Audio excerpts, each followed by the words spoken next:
Everyone, sorry कि आप हमारे पहले वीडियो जो थे वो बीच में ही अधूरी रह गई थी। तो हम स्टार्ट कर रहे थे कि हमारे उद्घाटनकर्ता कौन थे उसकी ट्रिक से। तो जो हमारे राजस्थान के एकीकरण के उद्घाटनकर्ता थे वो थे गॉड चाचा पटेल, यानी कि एन वी गॉडगिल चाचा जी, जिन्हें हम जवाहरलाल नेहरू के नाम से जानते हैं। और तीसरे हमारे पटेल, यानी कि सरदार पटेल। तो अब बात करते हैं कि हमारे जो चरण हुए एकीकरण के उसमें प्रधानमंत्री कैसे रहे। तो ये बात करते हैं उसके ट्रिक से।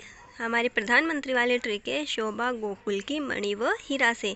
ट्रिक है हमारी शोभा गोकुल के किससे हैं, मणि और हीरा से, यानी कि शोभालाल कुमावत, गोकुललाल असावा, माणिक्यलाल वर्मा और हीरालाल शास्त्री। ये हमारे एकीकरण में जो प्रधानमंत्री बने थे उनकी एक ट्रिक है। शोभालाल कुमावत अलवर से, गोकुललाल असावा शाहपुरा से थे। अब आइए बात करते हैं हमारे एकीकरण के प्रथम चरण की। तो जो हमारा एकीकरण का प्रथम चरण है उसे हमने नाम दिया मत्स्य संघ, जो कि कंप्लीट हुआ था 18 मार्च 1948 को। अब इसमें कितनी रियासतों का एकीकरण किया गया था उसको हम एक छोटी सी ट्रिक से याद करेंगे। ट्रिक है हमारी ABCD, यानी कि हम जो ABCD बोलते हैं वो वाली ABCD नहीं। A से हो जाएगा अलवर, B से भरतपुर, C से करौली, D से हो जाएगा हमारा धौलपुर। तो जो हमारे राजस्थान का प्रथम चरण था उसमें हमारी 4 रियासतें प्लस एक ठिकाना जो कि निमराना अलवर में है वो मिलाया गया था। और इसका जो नामकरण किया था वो किया था KM मुंशी ने। और उद्घाटनकर्ता की ट्रिक हमने याद करी थी गॉड चाचा पटेल, यानी कि NV गॉडगिल। और इसके राज प्रमुख बनाए गए थे उदयमान सिंह को बनाया गया था। इस तरीके से हमारा जो राजस्थान के एकीकरण का प्रथम चरण है वो कंप्लीट होता है तथा हमारी जो राजधानी थी वो अलवर बनाया गया था। अब आते हैं सेकंड चरण पे। तो जो हमारा एकीकरण का सेकंड चरण है जिसे हम पूर्वी राजस्थान के नाम से जानते हैं, जो कि कंप्लीट बना था 28 मार्च 1948 को। अब आइए जानते हैं कि जो हमारा सेकंड चरण है उसमें कितनी रियासतें मिली थी और उन रियासतों को याद करने की छोटी सी ट्रिक क्या है। उसमें हमारे 9 रियासतें और एक ठिकाना था। अब इन 9 रियासतों को कैसे याद रखेंगे तो आइए जानते हैं एक छोटी सी ट्रिक से। हमारी ट्रिक है बाबू की को झाड़ू प्रचाटो।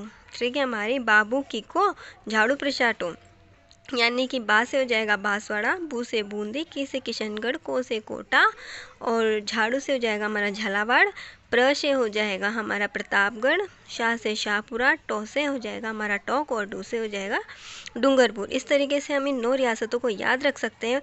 प्लस इसमें जो एक ठिकाना था हमारा वो था कुशलगढ़, जो कि बांसवाड़ा में स्थित है। इन सबको सेकंड चरण में मिलाया गया था। और इसकी जो राजधानी बनाई गई थी वो बनाई गई थी कोटा और इसके राज प्रमुख भीम सिंह को बनाया गया था।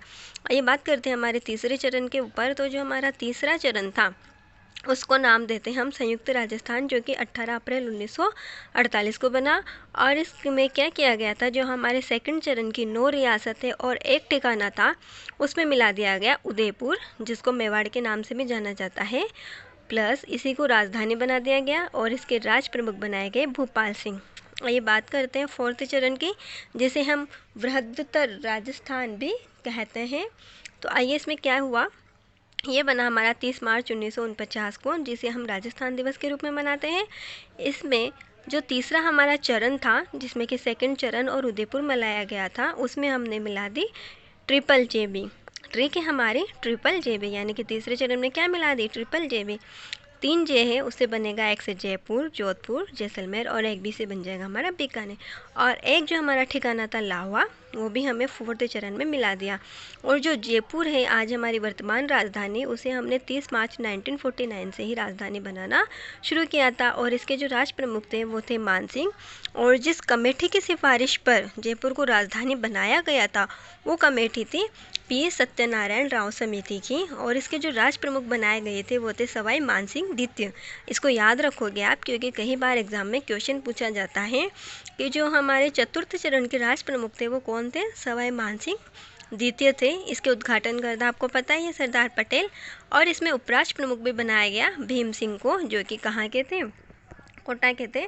उन्हें इसका क्या बनाया गया था, उपराष्ट्र प्रमुख बनाया गया था।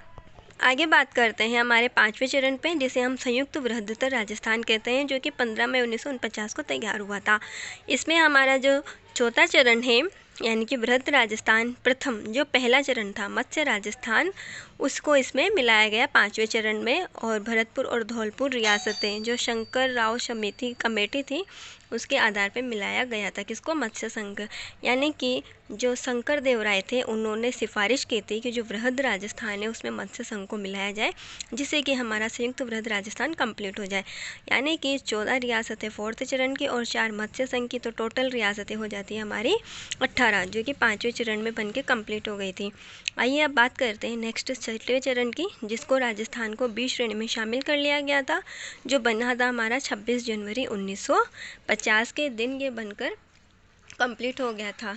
तो और इसके जो राज प्रमुख थे वो थे सवाई मानसिंह थे, और जो सिरोही है उसको राजस्थान में विलय कर दिया गया आबू और देलवाड़ा को छोड़कर। आइए बात करते हैं अब हम 7वें चरण की, जो कि हमारे वर्तमान राजस्थान को कहा जाता है।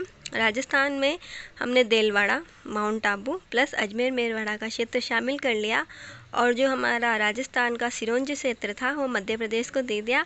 और मध्य प्रदेश का सुनेल ठप्पा जो हमारे राज्य झालावाड़ का एक हिस्सा माना जाता है उसमें हमने शामिल कर लिया था। तो आइए इसके एक छोटी सी ट्रिक से आप याद रख सकते हो कि कौन से चरण को क्या नाम दिया गया था। हमारी ट्रिक है मापू सब सरावे, यानी कि मोको सब सरावे को आप बोल सकते हो मापू सब सरावे। माँ से मत्स्य संघ, पू से पूर्वी राजस्थान, स से संयुक्त राजस्थान, ब से वृहद राजस्थान और स से हो जाएगा हमारा संयुक्त वृहद राजस्थान, रा से राजस्थान संघ और व से वर्तमान राजस्थान। तो प्लीज़ गाइस हमें हमारे कमेंट बॉक्स में ज़रूर बताएं कि आपको हमारा आज का ये टॉपिक कैसा लगा। अच्छा लगा हो तो इसको लाइक शेयर सब्सक्राइब ज़रूर करें, ताकि आगे हम आपके लिए एक अच्छी टॉपिक्स पे ट्रिक के साथ ला सके, ताकि आपको कॉम्पिटिटिव एग्ज़ाम्स में काफ़ी हेल्प मिले। So guys thank you so much.